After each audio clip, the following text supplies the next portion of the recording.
Bom dia, boa tarde, boa noite, boa madrugada, você que nos assiste aqui no canal do YouTube e outras redes sociais da UAB Alagoas. Estamos aqui para a gravação de mais um Justiça na Saúde, o podcast da Comissão de Direito Médico e da Saúde da UAB Alagoas. Hoje eu, Gabriel Cansanção, especialista em Direito Médico Preventivo e Defesa Médica, estou tendo o prazer de representar nossa comissão aqui, recebendo duas figuras ilustríssimas para tratar aqui do tema escolhido, que foi publicidade médica. Tema aí muito em voga, muito tem se falado, muitas novidades, muitas atualizações.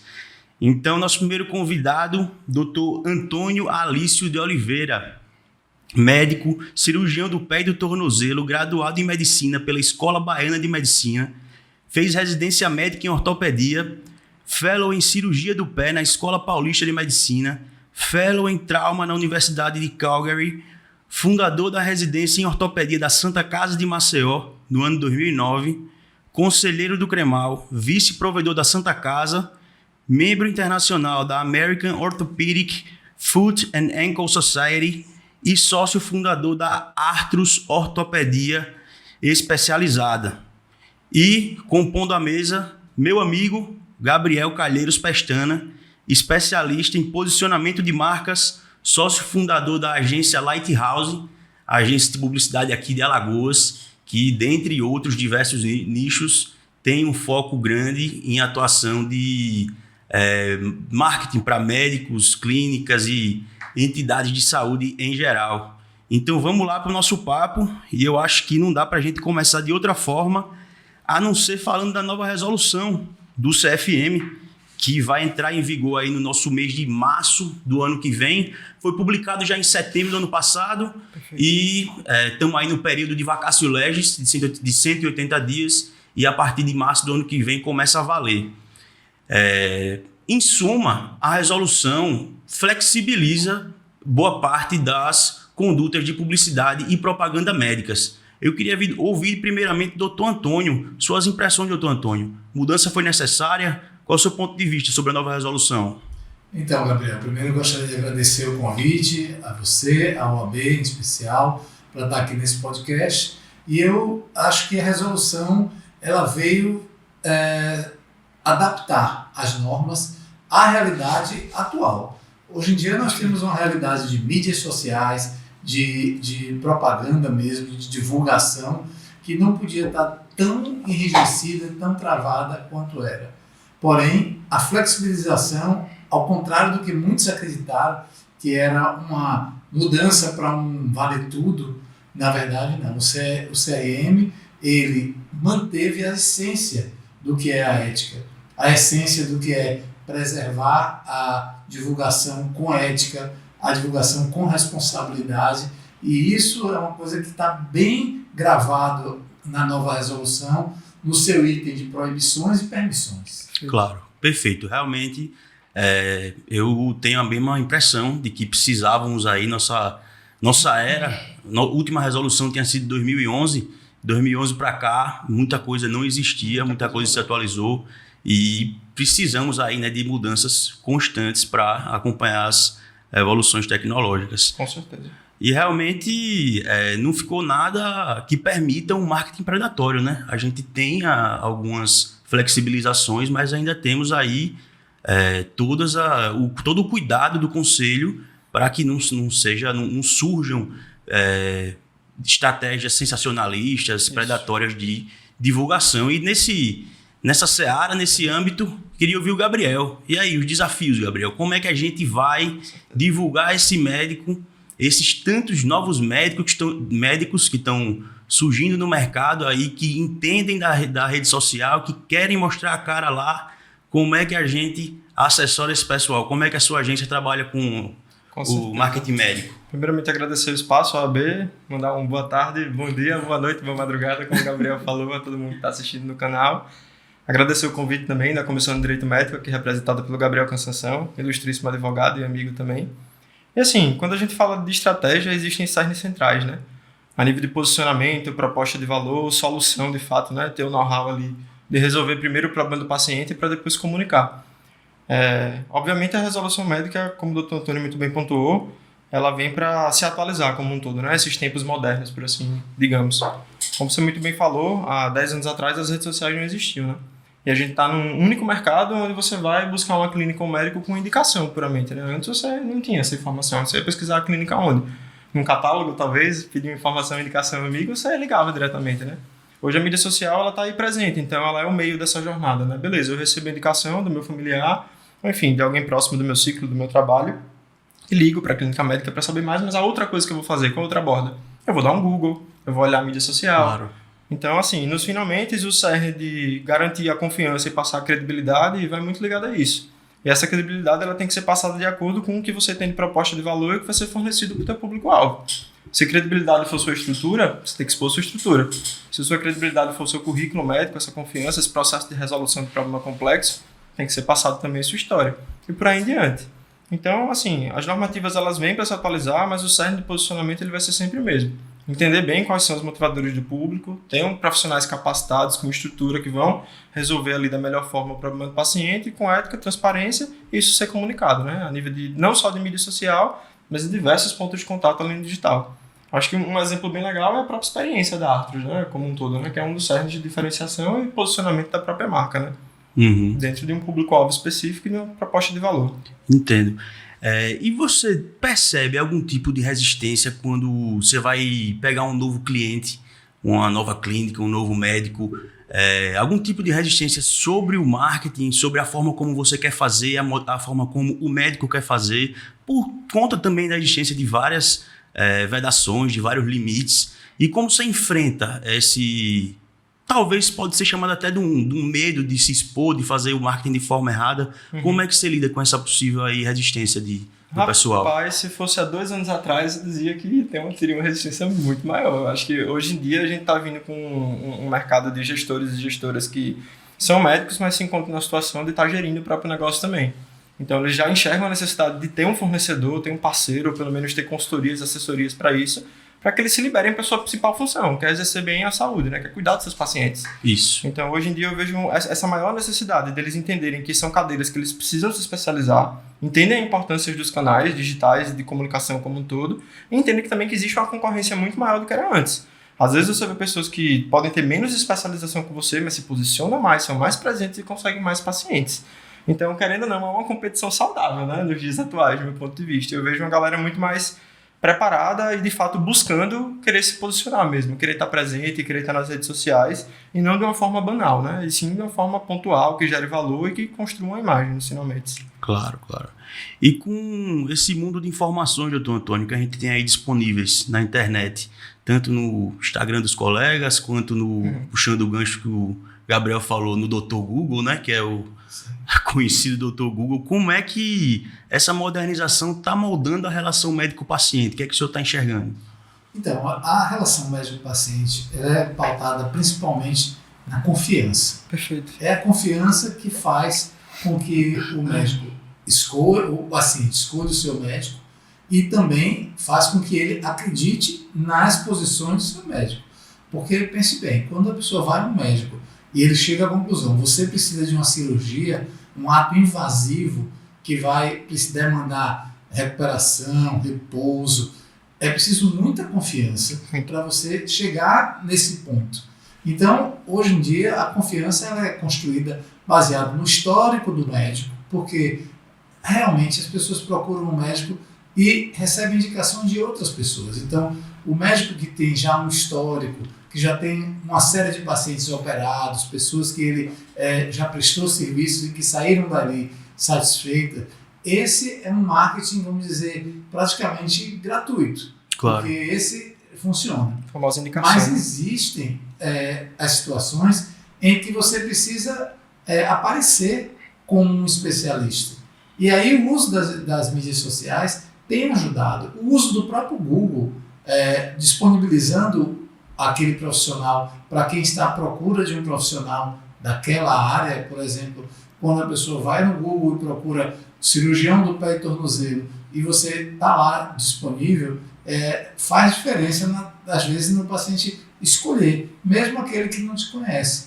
Ou, às vezes, ele descobre você no Google e aí ele passa a ter informação de várias pessoas do entorno dele que já lhe conhece, mas ele lhe achou ali, naquele momento. Então, gerenciar isso da melhor forma, da forma mais ética, é sempre uma forma de se inserir no mercado. Claro. Entendeu? E, voltando um pouco ao que a gente falou no início da resolução, as mídias sociais, as pessoas às vezes acham que utilizar a mídia social de uma forma, vamos dizer assim, apelativa, às vezes ficou muito na moda durante um tempo, coisa de dancinha, se vestir de super-homem, de Mulher Maravilha, coisas que não tem muito a ver com a profissão, às Concordo. vezes afasta mais do que aproxima. Concordo. E segundo, é preciso a assessoria técnica de uma equipe especializada em marketing, é importante, porque às vezes a pessoa está investindo, por exemplo, em fazer um grande carnaval de propaganda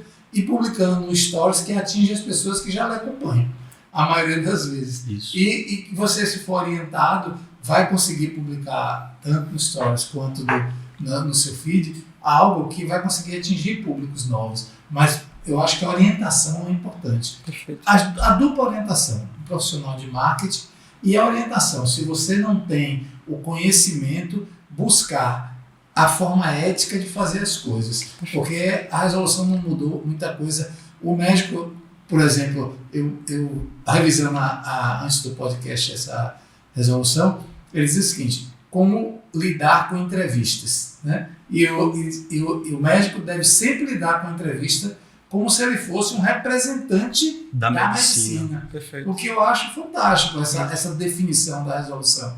Por exemplo, eu fui conselheiro, hoje não sou mais, mas eu fui conselheiro do CRM aqui em Alagoas durante 5 anos. E a gente viu que a maioria dos conflitos, pessoas que não conheciam a forma de fazer propaganda, isso era uma coisa. E quando o conflito era com o paciente, raramente, apesar de muito divulgado o erro médico, na verdade, os conflitos, as leads do paciente com o médico nunca eram por erro médico. As leads eram por descaso, por ele não se importou comigo, ele não me deu assistência. Nunca era uma lead porque o médico não teve assertividade. Primeiro, o erro de diagnóstico, por exemplo, não é erro médico, segundo o Genival Veloso de França, professor de odontologia, né, mestre, e ele dizia que o erro médico, na verdade, o médico não tem a presunção de acertar todos os diagnósticos, mas ele tem que ter usado tudo que era possível para o diagnóstico. Uhum. Não pode... Então, assim, a maioria das vezes que eu vi no conselho, eu via um paciente insatisfeito com o atendimento. Então, era um paciente que operou, ligou para o médico 2 ou 3 vezes e não se sentiu assistido no pós-operatório. E aí, quando as coisas deram errado, ele virou uma lead. Uma coisa que eu gosto de falar é que no meu consultório, às vezes eu atendo um paciente que vem com um tratamento equivocado. E aí a gente olha e fala, vai precisar refazer, porque isso aqui não está da forma adequada. Eu sou ortopedista, então essa fratura não está bem reduzida, a gente precisa melhorar, etc. e tal. Aí o paciente fala assim, doutor, tudo certo, vamos refazer. Agora, doutor, eu não queria que o senhor falasse para ninguém que doutor fulano, Beltrano me operou. Eu gosto muito dele, ele foi muito atencioso comigo. Ou seja, mesmo no resultado que não foi bom, a relação boa preservou a relação médico-paciente. Eu vejo muito isso na prática. Eu trabalho com defesa médica e muitas vezes eu vejo isso. Hoje, eu acho que isso até pode ser visto como um ponto negativo. Por muitas vezes o paciente ter o WhatsApp do médico, ter um acesso que na visão dele é próximo, mas às vezes nem é o próprio médico que está administrando aquele WhatsApp da clínica. Então, o paciente passa um tempo sem ser respondido e termina que a ausência do dever de informação é o fundamento de muitos processos. Não o próprio erro médico, como o doutor Antônio falou, mas como a gente sabe, muitos juízes, muitos julgadores ao redor do Brasil aí interpretam a relação médico-paciente como uma relação de consumo e o dever de informação está inserido no CDC e muitas ações de contramédicos são fundamentadas na pura e simples violação ao dever de informação.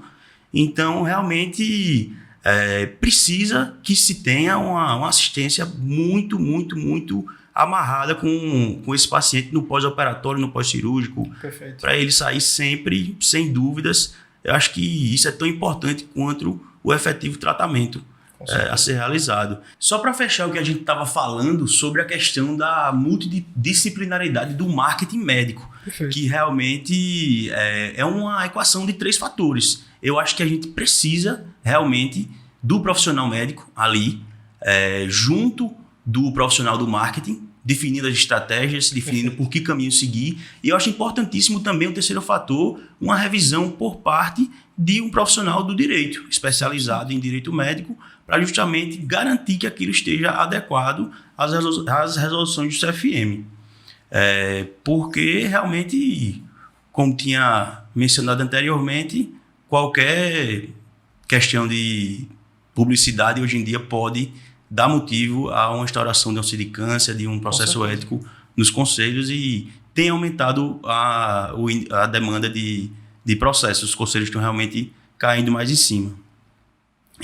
Então, o que você acha? De que maneira essa colaboração entre os profissionais de marketing, os profissionais médicos e jurídicos pode colaborar para os pacientes? 100%, é uma relação intrínseca, né? Primeiro que não dá para fazer marketing médico sem a presença do profissional médico, né, como um todo.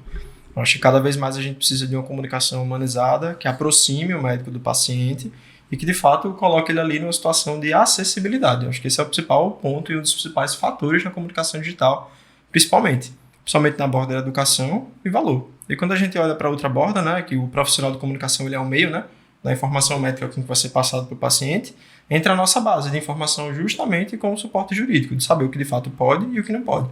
Então, assim, lá na Lighthouse hoje a gente brinca, né? Se tiver alguma dúvida, se tiver qualquer, se será, já não é uma ideia que dá para ser tocada sem nenhuma mínima revisão, por assim digamos.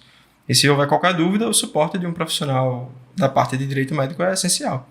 E o diálogo em conjunto, né, também com a parte médica, porque eles são grandes detentores do saber, principalmente, né, da parte mais técnica, e a gente transforma todo esse saber em conteúdo.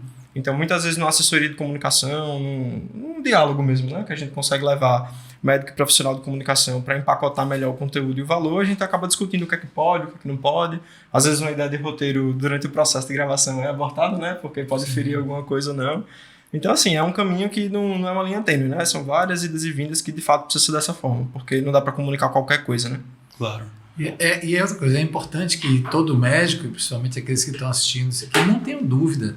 Se você vai fazer uma publicidade ou se você vai divulgar algo e você tem dúvida se aquilo pode, não pode, é ético, não é ético, consulte o conselho. Exato. Eu nunca liguei para um conselheiro do CRM, mesmo tendo sido ex-conselheiro, as minhas dúvidas, antigamente eu ligava para um dos que participou da formação, ele já faleceu, mas foi um grande conselheiro do Conselho Regional de Medicina, o Dr. Ronaldo Bernardo, e eu consultava, o que é que o senhor acha, isso pode?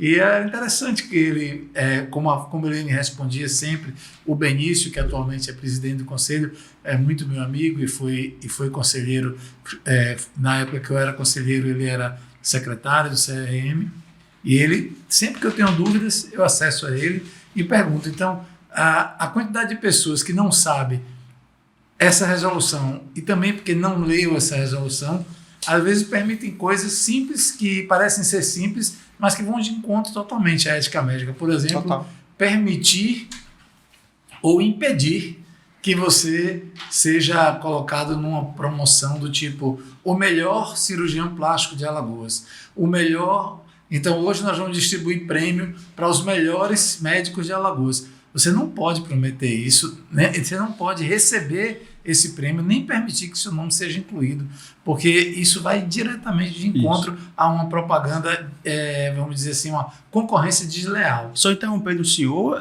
o CODAME é criado justamente para isso. Dever do CODAME responder a consultas ao CRM a respeito de publicidade e propaganda de assuntos médicos. Tem até uma resolução interna que o CODAME tem um prazo bem curto para responder às dúvidas dos médicos a respeito de publicidade e propaganda.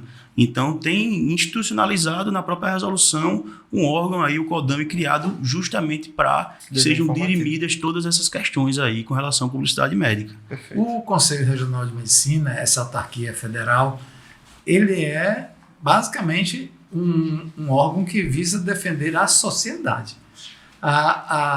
Alguns colegas confundem e acham que o CRM existe para defender o médico. Não, o CRM é uma entidade sindical. Ele é uma entidade... Administração pública indireta. Isso. É do executivo. Ele visa proteger a sociedade. Então, ele sempre está visando o que é melhor para a sociedade. E aí, quando você tem uma propaganda, por exemplo, que você diz assim, bota um paciente ou alguém falando que aquilo foi o melhor tratamento, que você fez 10 tratamentos e não melhorou e que aquele salvou a sua vida, etc. Você está agindo de uma forma, às vezes, sensacionalista, Perfeito. que é prejudicial à sociedade. Porque você está dizendo que aquela técnica ela é única, que só você faz e que ela é curativa para sempre. Uhum. Então, na verdade, as pessoas vão investir recursos, tempo e a sua saúde numa técnica que pode não dar certo. Isso. E aí o CRM atua exatamente para coibir isso. Perfeito. Mas é em prol da sociedade e não necessariamente do médico. Não é entidade sindical, como o senhor bem Exatamente. disse. Como é que a gente equilibra? Gabriel e doutor Antônio, como é que a gente chega nesse equilíbrio? Porque quem pega para ler uma vez só e lê rápido aqui a resolução, vê das permissões. Aí a gente tem agora o inciso 16 do capítulo das permissões, revelar resultados comprováveis de tratamentos e procedimentos, desde que não identifique os pacientes, e posteriormente tem parágrafos aqui dizendo que tem que ter autorização expressa por escrito dos pacientes. Mas chegamos agora, com a modificação da resolução, à situação do antes e depois, né? Que era até uma pequena rusga que existia entre profissionais da odontologia e da medicina, pelo menos do meu meio. Eu sentia que as dentistas, minhas amigas dentistas, um abraço para vocês, mas existia uma certa rixa aí, porque o pessoal postava um clareamento bem feito, uma coisa bem feita, e o médico não podia. Mas logo depois, nas proibições, no inciso 12, tem que é proibido garantir, prometer ou insinuar bons resultados do tratamento. Então, como é que a gente chega nesse meio termo?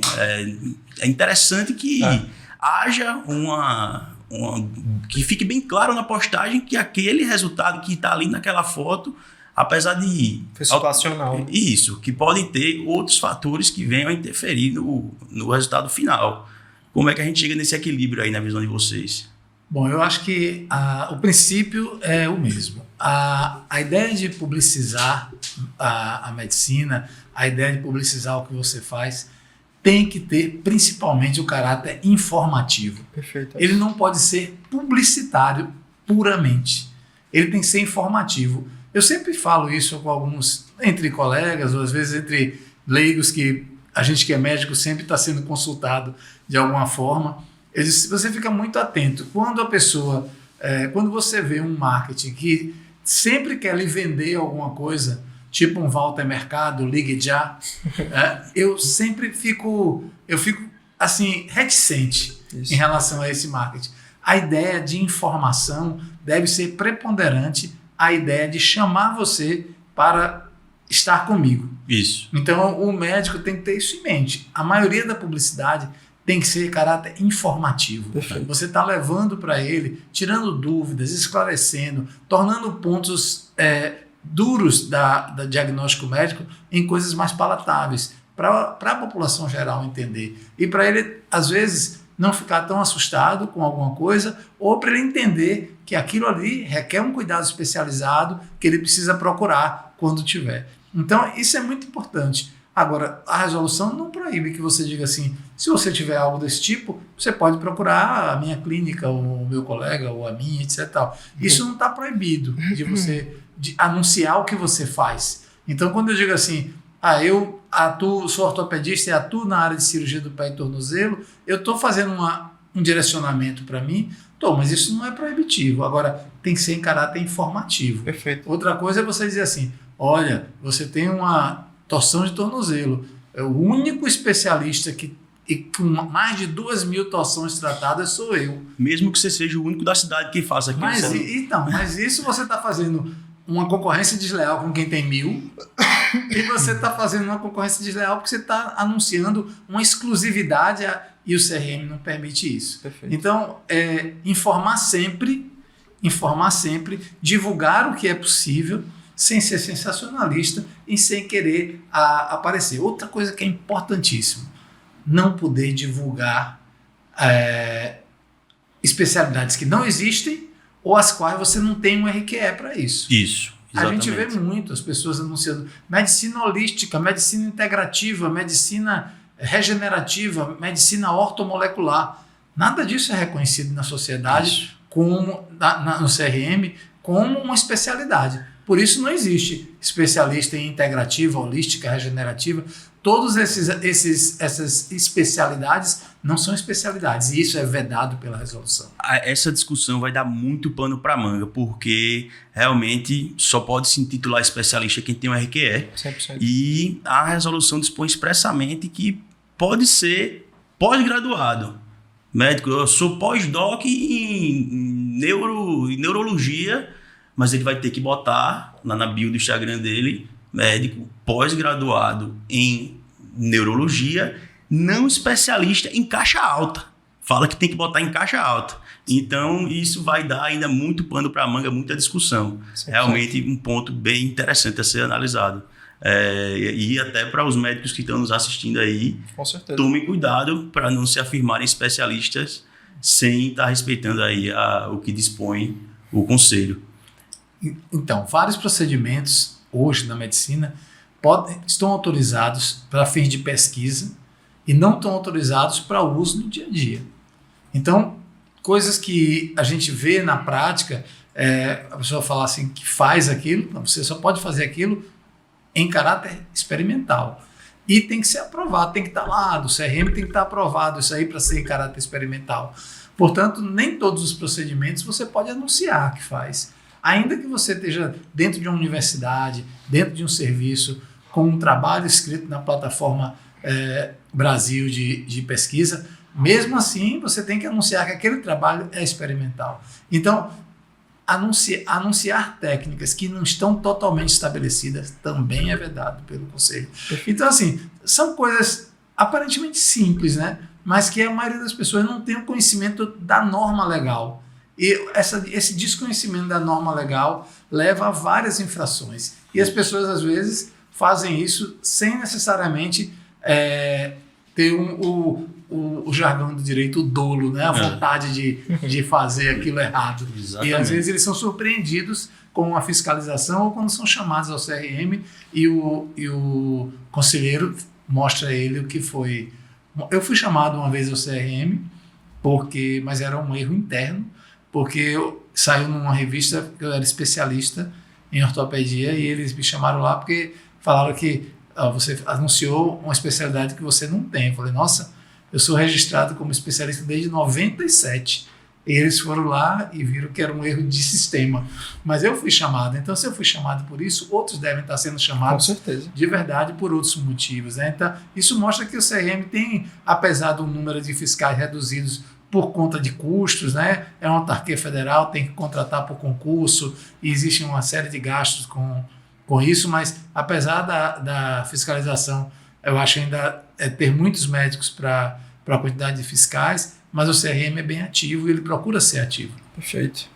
E quando a gente leva para a estrutura de comunicação digital, né, essa questão de antes e depois, por exemplo, você tem diversas formas de fazer a narrativa, né? Pensando na estrutura das interfaces, né, finalmente, de Instagram e outras mídias sociais, você tem tanto o recurso de fotografia, que você pode deixar claro que o tratamento é único, que teve suas variações, que você precisa de um especialista para ter um laudo de um tratamento especializado, né? Isso na legenda, como também o recurso do vídeo, né? Deixando claro ali qual foi a situação que o paciente se encontrava, como você propôs aquele tipo de tratamento, mas que existem outros caminhos e que, mais uma vez, cada tratamento é único e você precisa de um acompanhamento individualizado.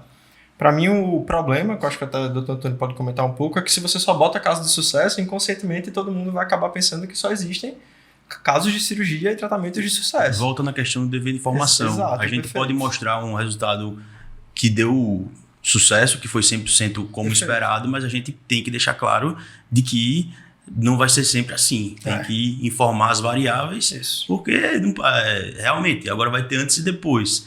A senhora que está querendo fazer uma cirurgia de lipoaspiração vai ver um antes e depois Bruna Marquezine vai querer ficar igual. A gente tem que informar que existem limites, né? Por mais que seja o melhor cirurgião do mundo, existem limites aí. O paciente tem que estar ciente, nada deve se presumir que é óbvio. Sim. Eu trabalho com essa premissa. Eu, quando vou elaborar meus termos de consentimento, que gosto de fazer individualizado para cada procedimento, eu trabalho com essa premissa. Nada é óbvio para o paciente. A gente tem que deixar claro que tem risco de infeccionar, que tem risco de não ficar igual ao esperado, mesmo que haja uma projeção feita em computador antes. Projeção nenhuma vai ser 100% fidedigna à realidade, então realmente a responsabilidade é bastante grande nessa questão do dever de informação. 100%. E o médico tem que ter ideia de que quando ele promete o resultado no Instagram ou em qualquer mídia social, que ele bota um pré de uma... Eu vou sempre me relatar a minha área, até porque mostra um pré de um joanete super deformado, uma bolona medial, aquela coisa bem... E mostra um pós-operatório de um pé fino, estreito, sem o joanete, e ele mostra aquilo como se fosse a realidade de todos os pacientes. Isso pode servir de prova contra ele. Claro. Com certeza. Então ele às vezes está achando que é uma forma de atrair pacientes, mas ele está gerando. E outra coisa, mostrar o pré e pós sempre foi criticado porque você traz para o paciente essa presunção de que todos ficaram bons. Isso. Até porque ninguém mostra um pré e pós onde o pós ficou ruim. E existe uma porcentagem estatística em que o pós não é tão bom. Perfeito. E isso é uma coisa que é muito interessante da gente divulgar. Que pré e pós tem que vir acrescido de que nem sempre fica assim. 100%. E outra coisa, se você vai mostrar um pré e pós, ainda que o paciente tenha permitido a divulgação da imagem, ele sempre permite desde que ele não seja identificado. Isso. E às vezes o médico esquece que tatuagem identifica, que sinais identificam e que cicatrizes identificam. Exatamente. E aí a pessoa tem uma cicatriz prévia, uma tatuagem prévia, um sinal na pele.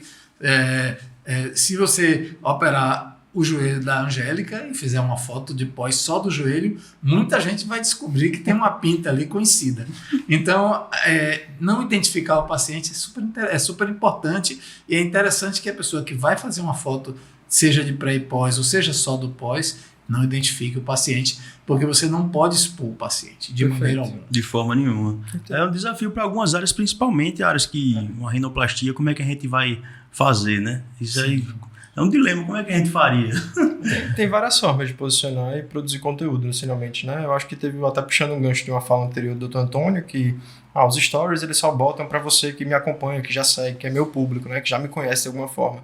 E o feed muitas vezes entrega para outra audiência. Então, eu acho que é interessante você ter um processo de divisão de canais, né? Qual o papel de cada canal? Qual o papel de cada comunicação? Como é que eu me apresento para alguém que ainda não me conhece? O que é que eu vou levar de atributo? Como é que eu vou convencer ela a confiar em mim? A levantar, a dar o primeiro passo, né? Eu gosto de comparar com o relacionamento humano, né? Você tá conhecendo alguém que você tá paquerando ali, você não vai pedir em casamento no primeiro encontro, né? Me chamar de maluco, né? Você vai conhecer, você vai se relacionar primeiro, você começa ali um processo de amizade e a partir disso, se o santo bater, você evolui.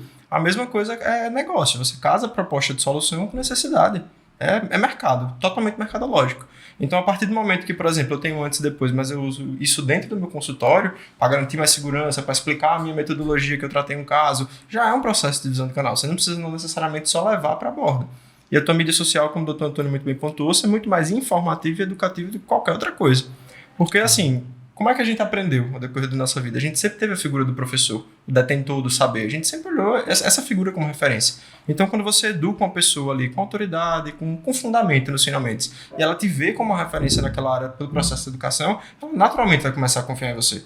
Porque ela vai ver que tem fonte, vai ver que tem dado, vai ver que tem embasamento, e o processo de confiança ele só tende a aumentar. Isso. Aí, nos ensinamentos, tem várias outras formas também de comunicar e usar os recursos da mídia social para garantir esse posicionamento efetivo, assim, na minha opinião.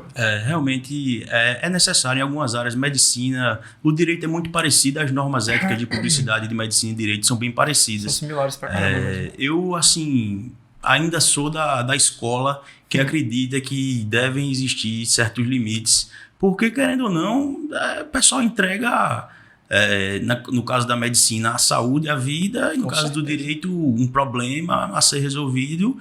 E não vai querer, como a gente comentou no começo, ver que o o médico tá só fazendo dancinha ali, ou então como é fora, nos Estados Unidos, que tem aquelas propagandas homéricas de escritório de advocacia. Acho que realmente tem que existir uma certa sobriedade e um caráter informativo. Ele tem que ver aquele profissional como uma referência no que ele está falando. Perfeito. Não pode ser uma coisa realmente pura e simplesmente mercadológica e de marketing.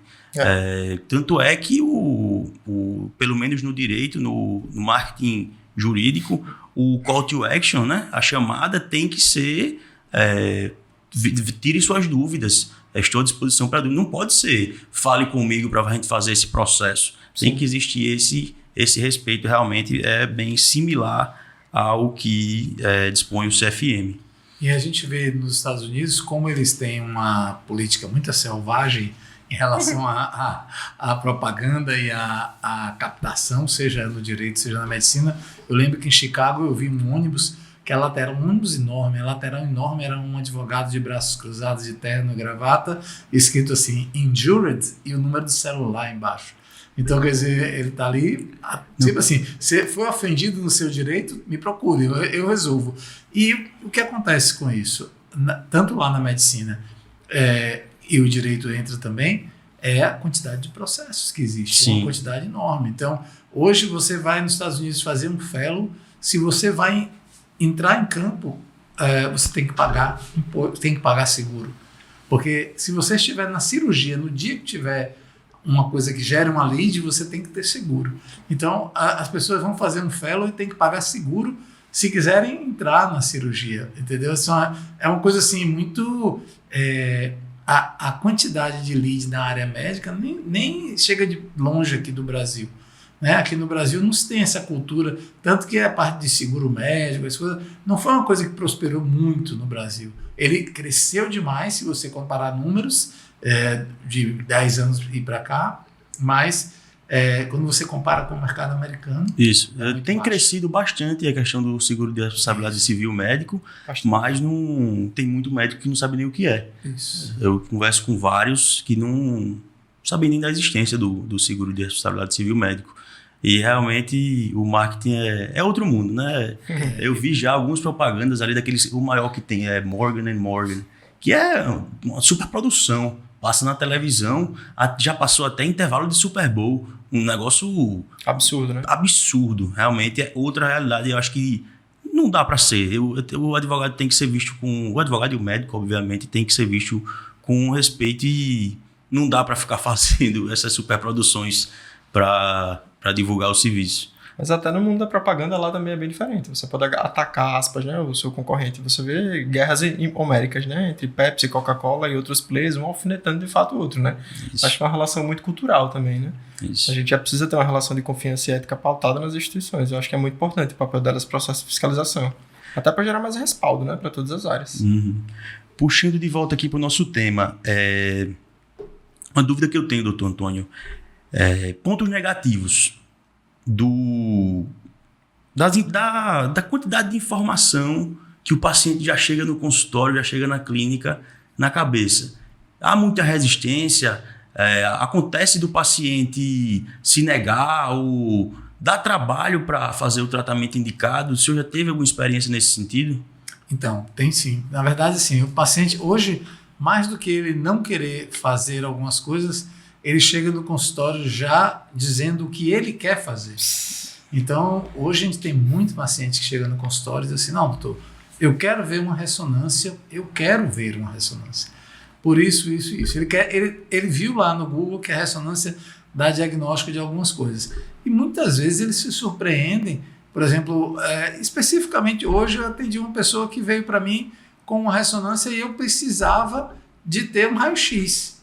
Porque a ressonância só não resolvia o meu problema. Eu preciso ter um raio-x, eu preciso traçar uns ângulos que a ressonância não vai me permitir. E isso, o paciente não tem esse conhecimento. Então, quando o paciente vem para um profissional, a minha sugestão é que ele venha desarmado e venha com confiança de que aquela pessoa tem uma formação. Você veja, de um modo geral, um ortopedista hoje, ele tem 3 anos de formação de ortopedia geral, cerca de 1 ou 2 anos de formação de especialidade, como mão, coluna, enfim. E depois ele ainda geralmente faz um fellow fora do país ou num serviço altamente especializado.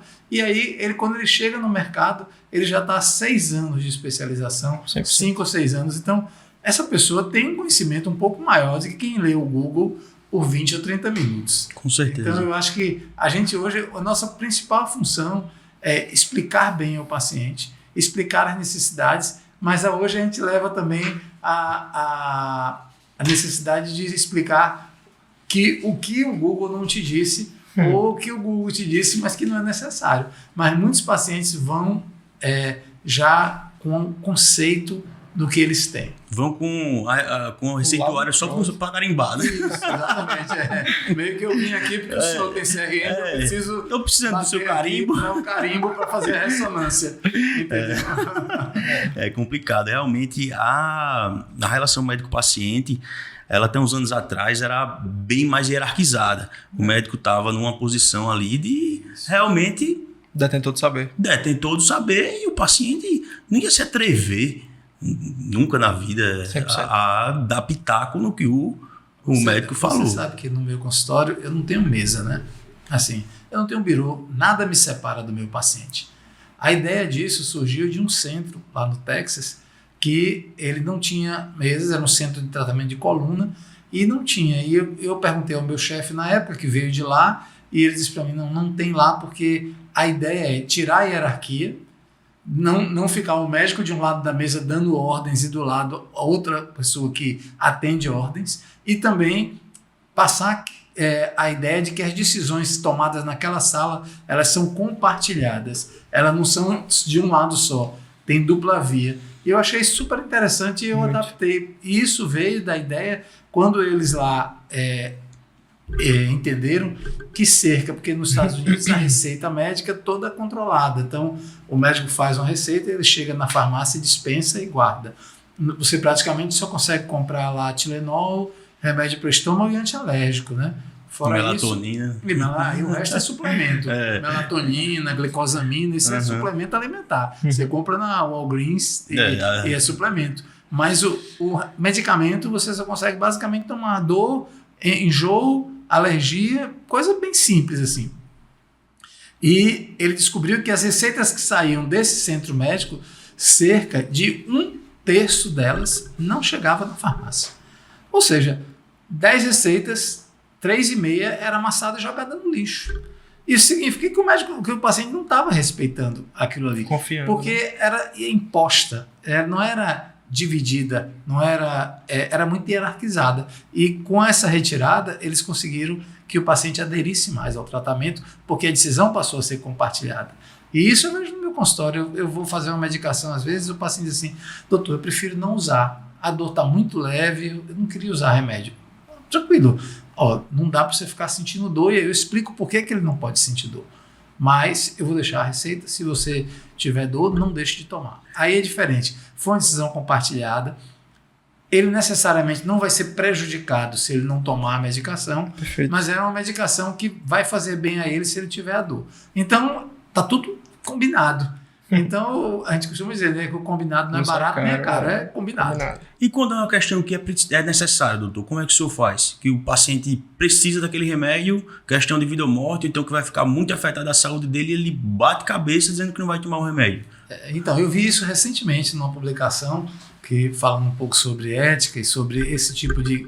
O paciente que está no hospital e que você diz a ele que ele precisa fazer um procedimento X e ele fala assim, não, eu vou me embora, eu não quero. Começa a arrumar as malas e alguns hospitais faziam uma alta a pedido. E aí foi discutido que não existe alta a pedido, existe termo de recusa de tratamento. Que alta a pedido não é uma alta que exista. Existe a alta, você pode dar alta administrativa até o paciente que, por exemplo, está no hospital promovendo baderna, etc. E ele não vai ser prejudicado por ir embora, você pode dar uma alta administrativa, você pode dar uma alta melhorada, uma alta parcialmente melhorada, mas não existe alta a pedido, existe o termo de recusa de tratamento. É o mais Então adequado. eu acho que o ideal e o mais adequado é que você faça um termo de recusa de tratamento. Quando você indique algo que é crucial para ele ficar bem e ele recusa. E o paciente pode recusar, assinar o termo de recusa de tratamento. Mas aí você tem que associar o quê? Testemunhas que assinem esse termo. Então, eu acho que hoje, alta pedido e não vou tomar e não vou fazer tratamento nenhum, eu acho que deve vir associado de um termo de recusa de tratamento. Tinham colegas que... eu já lidei com médicos que faziam de duas formas, tanto alta pedido, quanto só anotava no prontuário que o paciente se evadiu, mas realmente o termo de recusa se o paciente assinar, uma prova bem robusta aí para não causar problema para o médico assistente no futuro, né? Tanto no possível processo judicial ou ético. Realmente a conduta a se fazer é o termo. Isso. A questão que o Dr. Antônio estava falando do Dr. Google, né, que os pacientes já chegam praticamente com o tratamento pronto, só querem a assinatura. Do ponto de vista de consultório, desafio, muito jogo de cintura. Do ponto de vista do marketing, a gente já enxerga como uma nova oportunidade, porque se eu tenho um comportamento de consumo onde o meu potencial cliente ou paciente, né, afundando para a parte de saúde, ele já vem com informação, eu tenho uma oportunidade de educar ele antes da jornada de chegar no consultório. Então eu tenho o blog, eu tenho o canal no YouTube, eu tenho diversas outras fontes de jornada de pesquisa e de preparação para o meu momento de compra, né, que a gente chama, que podem ser usados. Para quê? Para que eu consiga hackear esse processo de jornada. Então, ao invés de ele se informar com fontes aleatórias, eu já estou basicamente influenciando ele desde o começo da jornada. Quando ele receber um laudo, que ele vai buscar o tratamento dele, que eu vou ali apresentar dentro de um blog, no YouTube ou em outros canais de informação, para que eu consiga fazer com que ele me ache primeiro, se informe comigo e a partir desse momento ele já me considere como uma decisão de compra. Então, assim, a gente tem um dado super interessante, que apenas 3% dos consumidores finais estão no momento de decisão de compra. E os outros 97% estão aonde? Nas outras etapas do funil de vendas. Então, são essas outras etapas que muitas vezes a gente deixa de olhar. E quando a gente começa a ter um processo de divisão de canal, de atacar o topo do funil, o meio, para depois ir para o fundo, a gente começa a ter um volume muito maior de retorno para o investimento em marketing. Então é um conceito muito massa. Assim, entendo que do ponto de vista do consultório, muitas dores de cabeça, mas a gente, enquanto comunicação, abre um leque de oportunidade para você informar e educar o consumidor. Ô Gabriel, e as plataformas que você prefere utilizar para o marketing médico? Você prefere Instagram? Tem aqueles Doctoralha, plataformas específicas? O Doctoralha ele cresceu muito, bastante. Está virando uma linha de referência de consulta, principalmente, porque ele reúne todas as informações do mesmo segmento, às vezes, numa página única. Então, isso para o Google ele considera como informação útil e importante em ranqueamento. Só que hoje há diferentes pontos de jornada. Eu gosto de dividir a mídia social, eu gosto de dividir o processo de busca. Se eu pudesse dizer qual a melhor plataforma hoje para aquisição de cliente, Google, sem nenhuma sombra de dúvida, porque eu estou no meu momento de busca ativa por aquele serviço. Então, se eu estou pesquisando, como o Dr. Antônio falou, um cirurgião de pé e tornozelo, e eu apareço lá no topo, eu tenho um site redondo, eu tenho prova social, minha mídia social é redonda, a probabilidade dessa pessoa me buscar para o tratamento dela é muito alta. Mas, ao mesmo tempo que eu estou naquele momento, depois eu devago, eu vou para a mídia social, vou ali me entreter, vou ver o que o meu amigo está fazendo, a minha página de humor, o canal de notícia, a fofoca, enfim, qualquer outra coisa que seja, eu estou no momento ali de entretenimento. Então acaba que o Instagram ele entra como um ponto de validação e finalmente de puxar você de novo para essa jornada, para dizer, opa, tô aqui. Sabe aquele doutor que você viu no Google ali na mídia social? Tô aqui também. Então ele meio que fecha a jornada do paciente nos finalmente. Para reconhecimento de marca, sempre mídia social. Para fazer com que você seja lembrado ali ao decorrer de toda essa jornada. Mas para o processo de conversão, se você quer buscar aumentar o teu faturamento em clínica, em consultório, Google sem sombra de dúvida. Google Ads, né? A parte de pesquisa. Porque, imagina, como é que funciona a mídia social hoje, né? Da mesma forma como quando você deixa o seu CPF na nota, quando você vai no mercado, na farmácia, e, enfim, o governo está literalmente entendendo seu perfil de consumo, né? Para nos finalmente cruzar dado, né? Do que você está declarando de imposto. Tudo que você curte, comenta, compartilha, vai deixando rastros também. Então, a partir do momento que eu recebo um laudo cirúrgico, eu começo a pesquisar sobre o tipo de médico, por exemplo, no Instagram, para fazer com que o meu tratamento seja efetivo, você já entra no algoritmo como um público com interesse em saúde. Então, você está sendo vendido esses dados de interesse em saúde para anunciantes que querem anunciar para esse tipo de público que está pesquisando. Então, nos finalmente, é por margem de interesse. Não necessariamente eu vou fazer cirurgia agora, eu posso fazer daqui a 3, 6, 9 meses. Mas a partir do momento que eu estou pesquisando no Google já é totalmente diferente. Eu também estou me formando, mas eu estou no meu momento ativo de busca, constante. Então, assim, o processo de conversão é muito maior no Google, sem sombra de dúvida. Só precisa de parte mais técnica para estar presente no Google, né? Você precisa de um site, ter um domínio legal. Então, acaba que o investimento na plataforma inicial para começar é um pouco mais complexo e maior do que necessariamente na mídia social, entendeu? Entendi. E o senhor, doutor Antônio, o senhor é proprietário da clínica Artros e gostaria de saber como é que o senhor faz lá a divulgação da clínica? Se contrata uma agência de publicidade, se tem um profissional social media, como é que é feita essa estruturação do marketing da clínica? Então, a Artros passou por uma mudança muito severa, incorporou sócios, modificou o seu espaço físico, trouxe para Maceió algumas inovações no atendimento médico, na oferta de conforto, no cuidado do pré e pós, enfim. E isso veio junto, precisava ser divulgado para a sociedade. Claro. Então a gente procurou, na época, a agência, a Lighthouse, e ele fez todo, desde a criação, desde a mudança da nossa marca, porque nós tínhamos uma marca com um tipo de perfil e a gente mudou aquela roupagem da marca, né? Então, nós, segundo a gente ouviu, parecia uma marca muito séria de um escritório de advogados. E a gente trouxe para uma marca mais amigável, e isso teve um impacto importantíssimo. A clínica mudou e, junto com isso, houve uma reformulação da sua marca, de uma forma geral, e a divulgação mais profissional do que a gente queria dizer para a sociedade e também da forma como a gente queria investir para captar clientes através das mídias sociais. Então foi feita uma coisa, realmente fico muito satisfeito porque a gente conseguiu se juntar com uma empresa que entendeu o que a Artros queria e aonde ela queria chegar.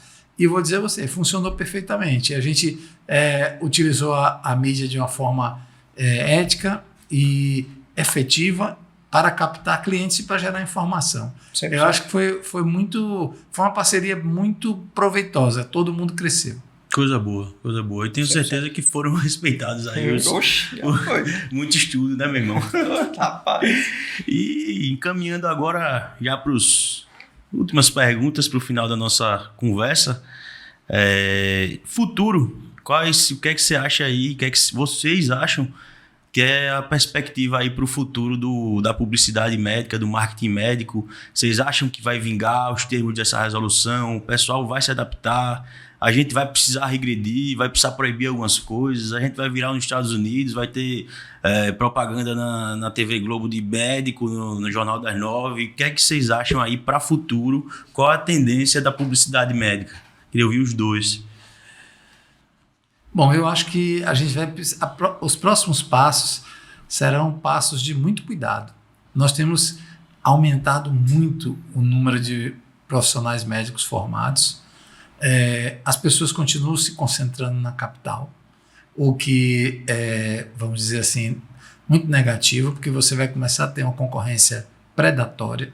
Essa é uma perspectiva, uma visão minha, como eu vejo, porque no momento que você vai colocando 400, você antes, volta 10 anos na fita, colocava por ano cerca de 100 profissionais novos no mercado.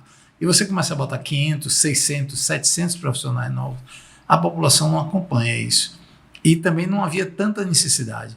Houve muito mais necessidade de empresários, de faculdades e muito menos da sociedade. Então, mas esse excesso de profissionais não vamos necessariamente preencheu os vazios que existiam assistenciais do Amazonas, do centro do país, da região do sertão do Nordeste. Não preencheu, inchou as capitais. E isso, com certeza, o que está acontecendo? Não tem vaga de residência para todo mundo, então nós não estamos tendo um aumento do número de especialistas proporcional ao número de formados, até porque para você precisa aumentar o número de vagas de residência, precisa de um investimento de bolsa e precisa de toda uma logística de você formar esse profissional. E o que acontece é que a gente já está vendo isso. Profissionais sem especialidade, anunciando técnicas mirabolantes E isso é muito ruim para a medicina e é muito ruim para a sociedade. Então eu vejo que a gente, nos próximos anos, vai precisar de uma atuação muito maior do Conselho para coibir e vai precisar de uma campanha geral para formar mesmo especialistas. Perfeito. E tornar atrativo descolar da capital para ir para as áreas, vamos dizer assim, onde tem menos médicos por população. Então, essa é uma coisa que vai ter que acontecer. Isso nos outros países já é uma realidade. Você, por exemplo, eu fiz o fellow no Canadá e um dos melhores residentes lá, eu perguntei a ele, vai fazer trauma? Porque ele operava o trauma de forma linda, assim, né? Fantástico. Uhum. E ele disse para mim, não vou fazer artroplastias. Falei, mas por quê? Ele disse, porque eu quero ficar aqui em Calgary. E para ficar aqui só tem vaga para trauma part-time. Então eu só vou trabalhar meio turno. Eu vou ter que viajar para outro estado para trabalhar no período da tarde. E eu, fazendo a artroplastia, eu tenho um emprego full-time. Então eu vou ter emprego aqui sem precisar me deslocar manhã e tarde, a semana toda. E essa é uma realidade. Da mesma forma, nos Estados Unidos, anunciam lá que precisam de um cirurgião de coluna para Nova York, com um salário anual, eu vou dar só um chute, numa realidade, de $500 mil anual. E você oferece para ele ir lá para o interior do Kentucky por $1 milhão. Então, essa realidade já existe, mas ele cria o atrativo, pelo menos o atrativo das condições de trabalho e cria um atrativo financeiro. E aí você preenche os vazios assistenciais. Isso é uma estratégia de governo, juntamente com o Conselho Regional de Medicina. A publicidade disso aí, o que vai gerar, se você deixar todo mundo na capital, é a publicidade predatória, pela necessidade e pela falta de clientes. Com certeza. Eu enxergo muito isso aqui, principalmente entre os amigos recém-formados aí em medicina. Realmente, os plantões e os empregos para médicos generalistas recém-formados estão cada vez mais longe da capital. Eu tenho um grande amigo, grande abraço, Guilherme Henrique, doutor Guilherme Henrique. Ele saiu da faculdade, conseguiu os plantões aqui perto, mas assim, eu notava uma certa dificuldade e ia para o sertão, para a Estrela de Alagoas. Antigamente, um amigo que se formou há 2 anos atrás só ia até aqui pertinho, em Marechal Deodoro, no Pilar. Eu vejo realmente o pessoal indo cada vez mais longe para pegar um trabalho, um PSF, um plantão, e realmente precisa contornar essa situação. Tem que fazer de forma multidisciplinar, como o doutor Antônio falou, muito bem, conselho, governo, porque realmente a tendência é essa. Que o profissional às vezes não vai para um interior tão distante pela falta de condição de trabalho. Quando tudo que você dá ao médico é um receituário, uma caneta, fica muito ruim de fazer a medicina com a qualidade. Às vezes ele até sai preparado para fazer uma medicina melhor e não consegue. Então, o que vai ter que ser aliado aí é um bom salário, para ele estar longe, condição de trabalho, e isso é uma coisa que eu acho que todos vão ter que se adaptar. As prefeituras vão ter que se adaptar, os médicos vão ter que se adaptar, mas isso é fruto desse processo que inchou a quantidade de profissionais. Esse processo ele tem o lado positivo, como tudo na vida, que é você obrigar a pessoa a ir para o vazio assistencial, mas tem um lado negativo, que é o fato de você se você não preparou o terreno adequadamente, você vai ter muito profissional generalista sem formação, porque até para ser clínico, uma residência de clínica médica é bem-vinda. Para você fazer o PSF, a residência em saúde da família é bem-vinda. Você sair só com o conhecimento da faculdade, eu acho pouco. Eu acho que a pessoa precisa ir além, entendeu? Eu entendo que muitos colegas, até porque as bolsas e as cotas trouxeram pessoas que antes não tinham acesso à faculdade, passaram a ter. Essas pessoas às vezes saem da faculdade e precisam pagar o FIES, ou saem da faculdade e precisam realmente ganhar dinheiro de forma imediata. E eles ficam ali 1 ano, 2, juntando um pouco de dinheiro para depois fazer a residência. Mas mesmo assim não tem vaga para todo mundo. Então eu acho que isso vai ter que ser, uma hora vai ter que ser pactuado. Governo, prefeituras, conselho, da gente precisar aumentar o número de vagas, melhorar a condição de trabalho, para poder realmente a gente conseguir preencher os vazios assistenciais com qualidade e profissional qualificado. Perfeito. Com certeza. E Gabriel, futuro do marketing médico aí? Deixa eu. Google vai ficar? O que é que vai substituir? O TikTok vai dominar tudo? O que é que você acha aí? Eu acho que é universal, que o vídeo está cada vez mais presente, né? comentou do TikTok, ele começou com uma mídia social de dancinha, mas está cada vez se especializando um pouco mais e quebrando, né, teoricamente, esse, várias aspas, preconceito disso. Acho da mesma forma como surgiram outras redes e se adaptaram, a tendência é essa. A gente tem, como eu tinha comentado, né, tem 97% de potenciais consumidores que não estão no momento de compra. Então, acho que cada vez que você olha só para a fase de conversão do teu cliente, você vai estar disputando o leilão mais alto nos anúncios, a disputa vai ser muito maior, por consequência, o marketing mais predatório e precisar de uma maior fiscalização, né, do conselho como um todo. Então, para mim, é olhar para a jornada como um todo e se posicionar e criar barreiras estratégicas de mercado. Então, é uma estrutura, é o tempo, são profissionais, é o quê? O que é essa barreira mercadológica? Porque posicionamento é isso, é você fincar uma bandeira na mente do seu consumidor e no seu mercado. E a partir do momento que você finca aquela bandeira, alguém vai ter que fincar a mesma bandeira, ela vai ter que disputar com você aquele território. Então, isso é mercado. É um fundamento simples de posicionamento. Então, quanto mais você conseguir se posicionar e agregar valor para sua marca que faça sentido ao decorrer da sua trajetória, no longo prazo, seu bolso e o seu negócio vai agradecer muito. E todo o valor que você vai gerar também para a sociedade como um todo, né? Porque se você tem um negócio bem estruturado, você está se posicionando, você está investindo em marketing, você não está levando amadorismo para sua carreira, né? Você está se levando a sério também. Então, essa mensagem ela é passada e muito bem transmitida para o consumidor final. Eu acho que não tem volta o caminho que a gente está vivendo assim a nível de internet e mídia social. Eu tenho um sobrinho de 3 anos que sabe mexer no YouTube. Eu acredito que vocês têm crianças em casa também que fazem a mesma coisa. Cada vez mais cedo. Então, assim, a realidade é essa. Essa geração, daqui a 20 anos, ela vai estar com 23 anos. A gente está saindo de uma faculdade, eles não estavam entrando na jornada de consumo. Essa geração vai confiar mais na Alexa do que na gente. Tenho certeza do que nas pessoas. Porque ela cresceu com isso. As barreiras são muito menores hoje em dia. É outra realidade mesmo. Assim, a gente vai passar por revolução muito maiores ainda, eu acho. Desde a parte da parte energética, né, como um todo, que a gente já está vivendo, como da parte de tecnologia mesmo, de inserção na sociedade. Então, se já está cada vez mais presente, eu acho que é um caminho que só tende a acelerar cada vez mais, né? E o uso de inteligência artificial? Já tem algum tipo de uso para o marketing médico? Você vislumbra alguma possibilidade aí de utilizar um chat GPT da vida, um Midjourney? Na agência como um todo, a gente usa muito para volta de começo de projeto, ou seja, pesquisa. Ele é uma fonte, a inteligência artificial como um todo, ela é uma fonte de pesquisa muito boa, porque você pode condensar várias e várias pesquisas ali no momento só, né, ao invés de você destinar 2, 3, 4 horas ali de trabalho pesquisando em diversos sites e filtrando o que vai dar certo ou não, a inteligência artificial pode fazer isso para você e trazer a informação.